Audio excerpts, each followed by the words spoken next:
Okay, here we are, 3 doors down. This is the condensing unit. Right here. Our electric conduit is compromised. We can see that.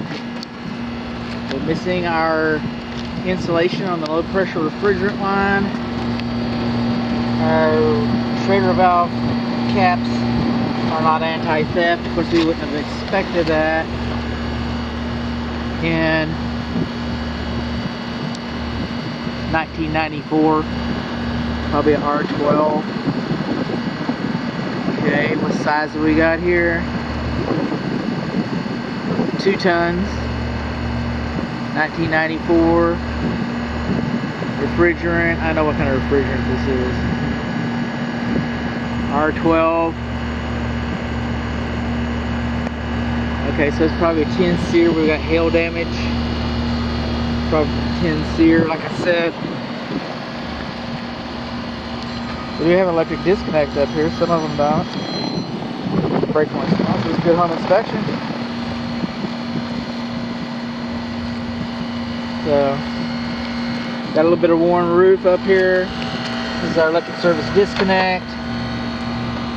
Okay, I'll take a picture of that, get a still image of that. I'm glad I came back up here. So this unit is manufactured in 1994. It's engineered on paper to last 20 years.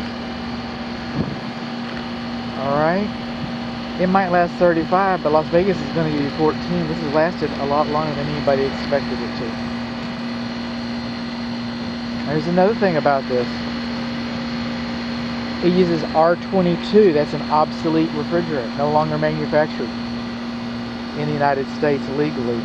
No longer imported in the United States legally. Yes, they do have a stockpile of it. They do.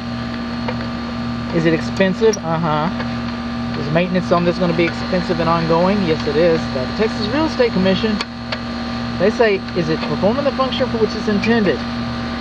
That's what the wires look like over there. Or is it in need of immediate repair?